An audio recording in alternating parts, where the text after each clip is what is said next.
காஞ்சி மாமுனிவர்கள் அருளிய தெய்வத்தின் குரல் என்ற நூலினை வாசிக்க கேட்டுக்கொண்டிருக்கிறீர்கள். அடுத்ததாக அத்வைதம், நிஜ ஆத்மாவும் பொய்வேஷ மனசும். நிஜம் என்பதை உண்மையானது என்று நாம் அர்த்தம் பண்ணிக்கொள்கிறோம்.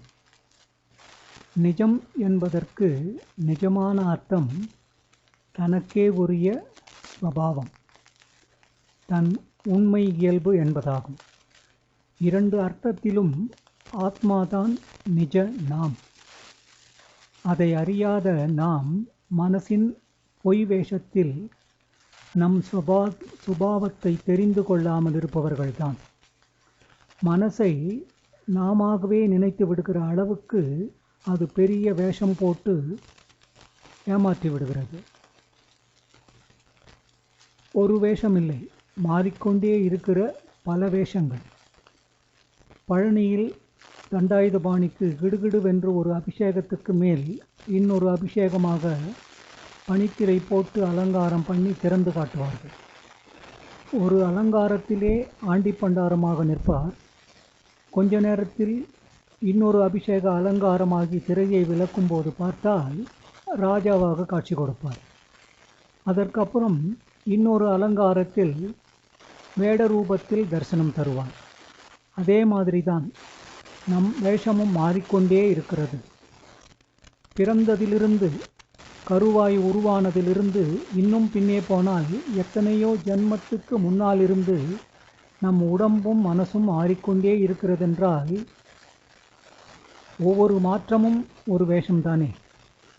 இருந்தாலும் ஒரு துணியும் போட்டுக்கொள்ளாமல் மல மூத்திரங்களை அடித்து கொண்டு செருப்பு துடப்பக்கட்டை எதுவானாலும் ஹாவு ஹாவு என்று கடித்து கொண்டு ஹா ஹூ என்று விளையாடி கொண்டிருந்த அந்த குழந்தையேதான் இன்றைக்கு எத்தனையோ நாசுக்கு நாகரீகம் பார்க்கிற நாம் என்பதாக ஒரு நான் எண்ணம் அன்றிலிருந்து இன்று வரை ஆறாத மாறாத தொடரிழையாக இருந்து கொண்டே இருக்கிறது. இந்த எண்ணத்துக்கு அடியில் நமக்கு உயிராதாரமாக இருப்பது தான் ஆத்மா.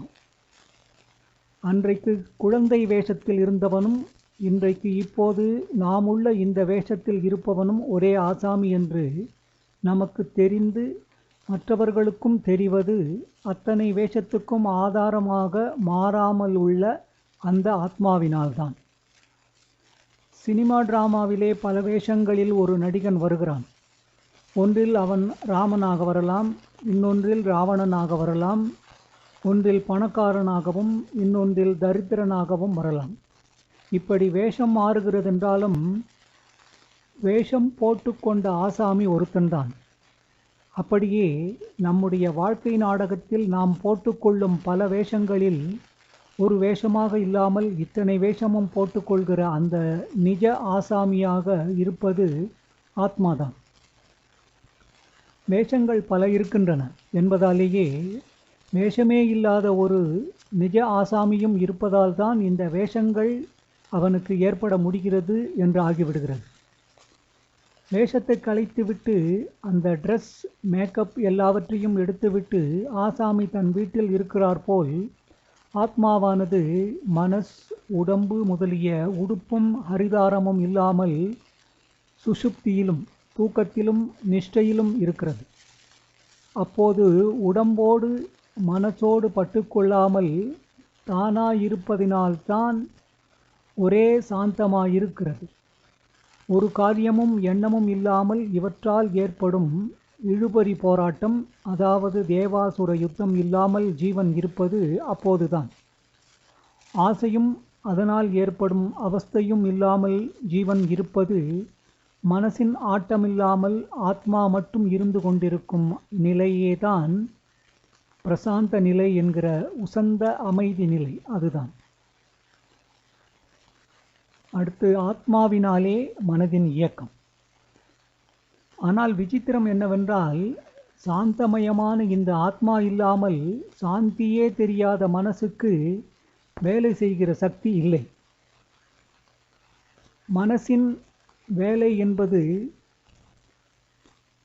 எதையாவது நினைப்பது, ஆசைப்படுவது, நினைப்பும் ஆசையும் இல்லாததாக ஆத்மா இருந்தாலும் அந்த உயிர் தத்துவம் இல்லாமல் மனஸ் நினைக்க முடியாது. மனசின் நினைப்புகளை, குறிப்பாக ஆசைகளை ஒட்டித்தான் சரீரம் வேலை செய்வது. உடம்பை பலவிதமாய் வேலை வாங்குவது மனசுதான். ஆனால் அந்த மனசும் வேலை செய்வது ஆத்மாவின் சக்தியால் தான். ஆனால் ஆத்மாவோ தனியாய் உள்ளபோது சக்தி என்பதற்கு இடமே கொடுக்காததாக ஒரே சாந்தமயமாகத்தான் இருக்கிறது. ஆத்மசக்தி என்று தற்காலத்தில் பத்திரிகைகளிலும் பிரசங்கங்களிலும் ரொம்பவும் அடிபடுகிற வார்த்தை கூட யோசித்து பார்த்தால் சரியானதில்லை தான். இன்னொன்றை நல்லதாகவோ கெட்டதாகவோ பாதிப்பதாக ஒன்று உள்ள போதுதான் அதன் சக்தி பற்றிய பிரஸ்தாவமே வர முடியும். எதனோடும் சம்பந்தப்படாமல் தான் பாட்டுக்கு சாந்தமயமாய் இருக்கிற ஆத்மாவில் சக்திக்கு இடமில்லை. சம்பந்தப்படவில்லை என்கிறீர்கள். நீங்கள் தானே கொஞ்சம் முன்னாடி மனசு உடம்பு எதுவானாலும் அவை வேலை செய்ய ஆத்மாதான் ஆதாரம் என்றீர்கள் என்று கேட்கலாம். வாஸ்தவம், ஆத்மா இல்லாமல் எந்த இயக்கமும் இல்லை. ஆனாலும் ஆத்மா எதனோடும் நேராக சம்பந்தப்படவில்லை. இதைத்தான் மாயை என்பது. எத்தனை யோசித்தாலும் இது புரிபடாது. எதிலும் சம்பந்தப்படாவிட்டாலும் சம்பந்தப்பட்டாற்போல் மாயா விகாசத்தால் ஆத்மா இருந்து கொண்டுதான் இத்தனை கூத்தையும் நடத்துகிறது. இதை ஏதோ கொஞ்சம் புரிய வைப்பதற்காக ஓரிரு திருஷ்டாந்தம் சொல்வார்கள். அதாவது சூரியன் இருப்பதால் தான் இத்தனை செடி கொடிகளும் விருட்சங்களும் வளர்ந்து கொண்டும் புஷ்டித்து கொண்டும் பழுத்து கொண்டும் இருப்பது. சூரியன் இல்லாவிட்டால் இது எதுவுமே நடக்காது. அதற்காக சூரியனே தான் திட்டம் போட்டு இவற்றையெல்லாம் உண்டாக்கி நடத்துவதாக சொல்ல முடியுமா? வெளிச்சமில்லாமல் ஒரே இருட்டாக இருந்தால் எந்த காரியமும் செய்ய முடிவதில்லை. விளக்கு ஏற்றி வைக்கிறோம். அதன் வெளிச்சத்தில் ஒருத்தன் புராணம் படிக்கிறான், இன்னொருத்தன் ஏதோ மனசை கெடுக்கும் நாவல் படிக்கிறான். வெளிச்சத்தின் துணையினால் பல பேர் பலவிதமான நல்லதும் கெட்டதுமான காரியங்களை செய்கிறார்கள். அதனால் இத்தனைக்கும் விளக்குதான் ஜவாப்தாரி என்று சொல்வதா? ஆனாலும் அந்த தீபம் இல்லாவிட்டால் இந்த காரியம் எதுவும் நடக்க முடியாது. இப்படித்தான் ஆத்மாவின் நேர் தூண்டுதல் அல்லது கர்த்துவம் இல்லாமல் அதன் சாநித்திய விசேஷத்தால் மட்டும் மனஸ் வேலை செய்வதும் சரீரத்தை வேலை வாங்குவதும் என்று உபமானம் சொல்கிறார்கள். இருக்கும் நிலையும் செய்யும் நிலையும். மனசானது நினைப்பு என்ற வேலையில்லாமலும் சரீரம் ஓடியாடி செய்யும் வேலையில்லாமலும் தூங்குகிற போது அல்லது சமாதி நிலையில் இருக்கும்போது ஜீவன் அந்த ஆத்மாவாகவே இருக்கிறான் என்று சொன்னேன். அது இருக்கிற நிலை. மனசும் உடம்பும் வந்துவிட்டதோ உடனே அந்த இருக்கிற நிலை போய் செய்கிற நிலை வந்துவிடுகிறது. இவை இல்லாத போது ஆத்மா ஏதாவது செய்ததா? இல்லை, எதுவுமே செய்யவில்லை. வெறுமனே இருந்து கொண்டு மட்டும் இருக்கிறது. இதைத்தான் கேவல சித்தி என்பது. கேவலம் என்றால் மட்டமானது என்று அர்த்தமில்லை. எதனாலோ இப்படி அர்த்தம் வந்துவிட்டது. அந்த வார்த்தைக்கு சரியான அர்த்தம் இன்னொன்றின் கலப்பில்லாமல் தன்னம் தனியாக ஸ்வச்சமாக இருப்பது என்பதே. இப்படி கேவலமாக ஆத்மாவை பிரித்து அதிலே நிலைத்திருக்கும் அனுபவம்தான் கைவல்யம், கைவல்ய பதவி, கைவல்ய மோட்சம் என்று கேள்விப்பட்டிருப்பீர்கள். அப்படியென்றால் மனசின் பந்தமும் அதனால் ஏற்படும் சம்சார பந்தமும் இல்லாமல் விடுபட்டு தான் மட்டும் கலப்பற்று நிற்கிற சாஸ்வதானுபவம் என்று அர்த்தம். மோட்சம் என்பதை ஒவ்வொரு சித்தாந்தம் ஒவ்வொரு பெயரில் சொல்லியிருக்கும். அத்வைதிகள் அதை ஆத்ம சாட்சாத்காரம் அல்லது பிரம்ம சாட்சாத்காரம் என்கிறோம். சைவர்களும் வைஷ்ணவர்களும் சிவசாயுஜ்யம், விஷ்ணு சாயுஜ்யம் என்பார்கள். புத்தர் ஒரு தீபம் அணைந்து போய்விட்டார் போல சகலமும் அழிந்து போய்விட்ட நிர்வாணம் என்கிறார். நியாய வைசேஷிக சித்தாந்திகள் துக்கம் என்பதே இல்லாததான அபவர்க்கம் என்பார்கள்.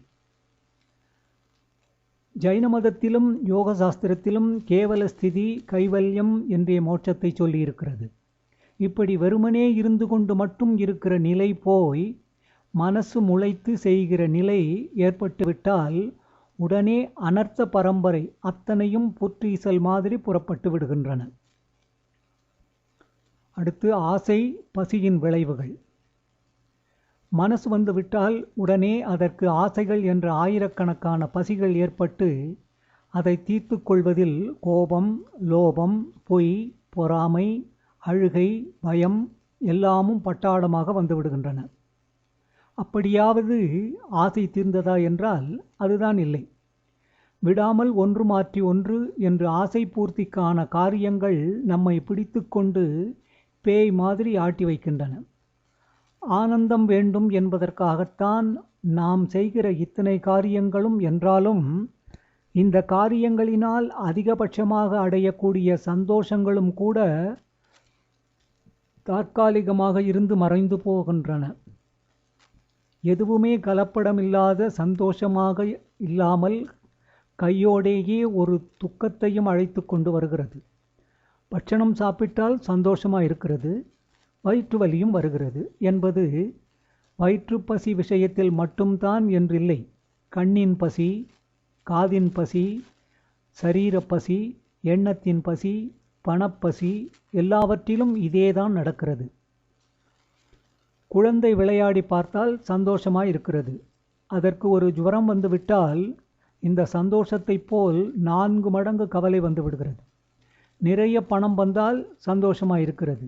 அதே சமயத்தில் திருட்டு போயிட போகிறதே, டாக்ஸை உசத்தி விட போகிறானே, எவனாவது டொனேஷன் கேட்டு வந்து விட போகிறானே என்றெல்லாம் பல தினுசான கவலையும் பயமும் உண்டாகிறது.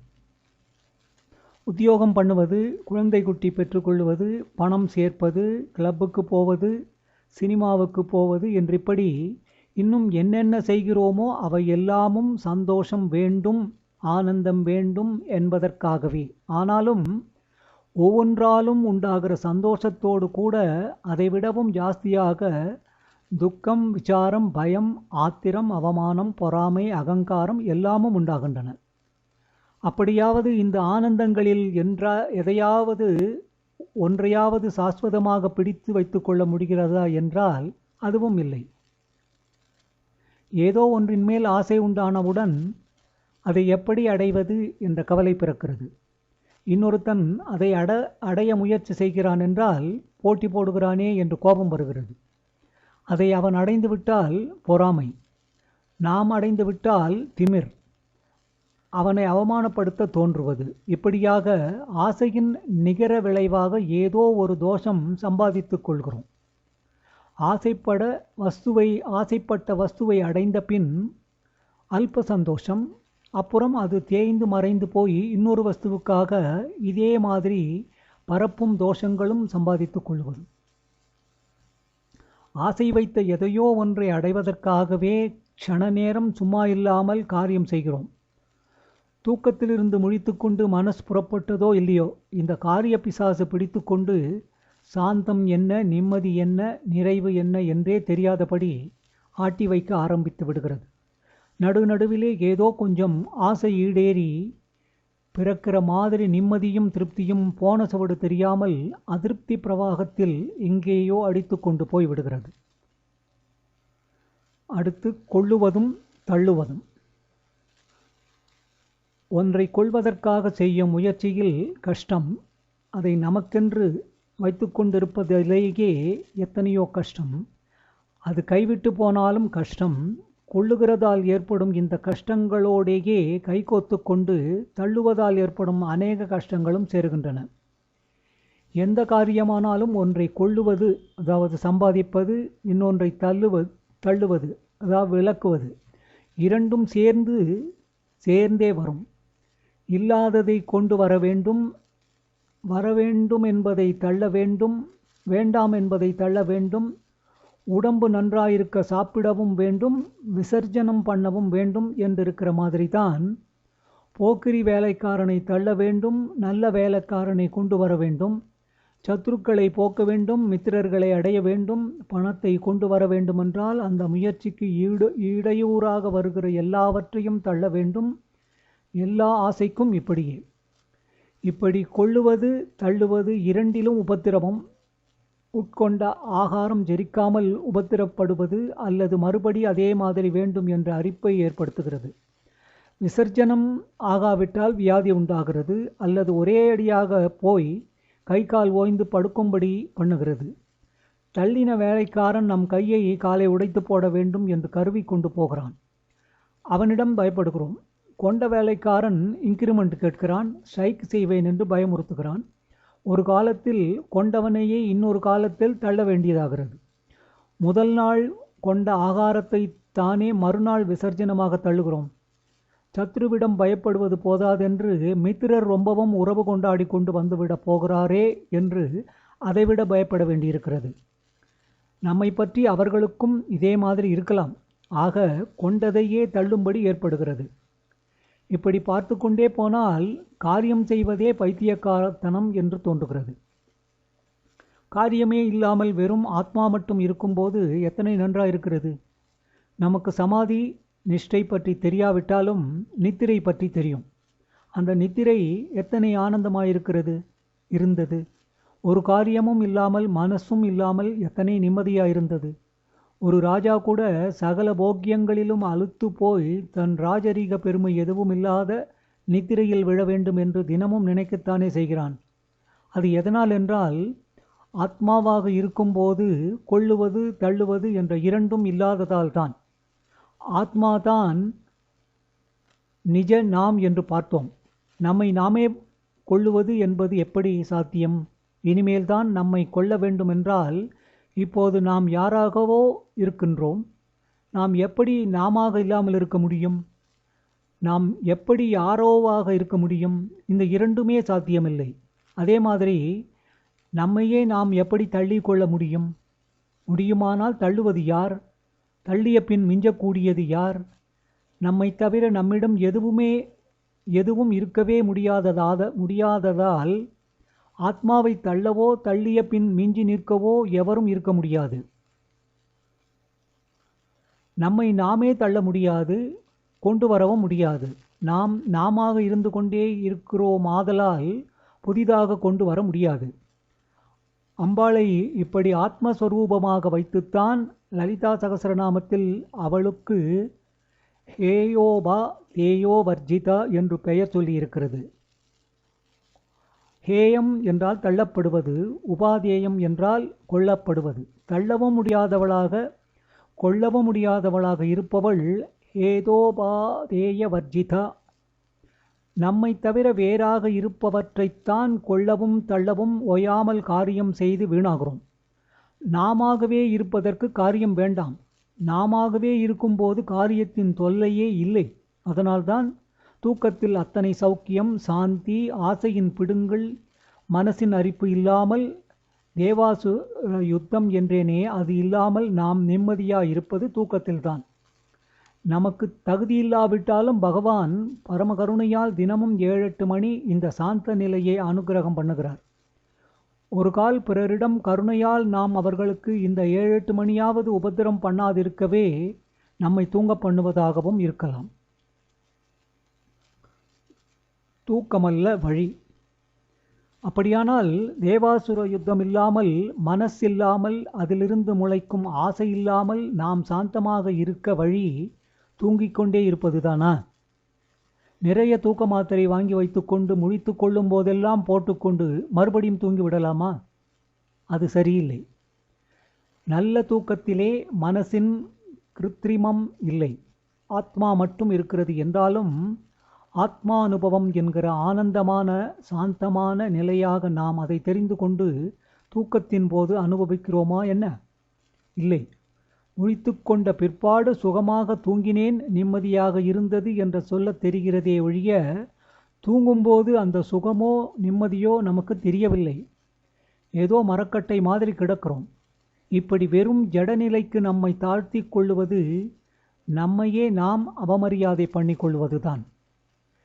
வேறு யாராவது நம்மை ஜடமே என்று கூப்பிட்டால் அவமானம், கோபம் படுகிறோமே, நம்மை நாமே அப்படி பண்ணிக்கொள்ளலாமா? சிருஷ்டி என்ற பெரிய விஷயத்தையே ஏளனப்படுத்துவதாக ஒரு மனுஷன் தன்னை எப்போது பார்த்தாலும் தூங்கிக் கொண்டிருக்கும் ஜடஸ்திதிக்கு தாழ்த்தி கொள்ளக்கூடாது. ஜடநிலைமைக்கு அப்புறம் ஓரறிவிலிருந்து ஆறறிவு என்று சிருஷ்டி கிரமம் உயர்ந்து கொண்டே போவதில் மனுஷ்யன் உச்சாணியில் இருக்கிறான். இந்த ஆறறிவால் இவனுக்கு ஏகப்பட்ட உபத்திரங்கள் இம்சைகள் ஏற்படுவது வாஸ்தவம்தான். ஆனால் அதற்காக பேடி மாதிரி ஒருவன் தன்னை நபும்சகனாக்கிக் கொள்கிற மாதிரி இதுகள் எல்லாவற்றையும் சக்தி இழக்க பண்ணி ஜடமாக்குவது கொஞ்சம் கூட அழகில்லை. ஆறறிவுகளால் ஹிம்சை உபத்திரம் வந்தாலும் எத்தனையோ நல்லதும் பண்ண முடிகிறதோ இல்லையோ.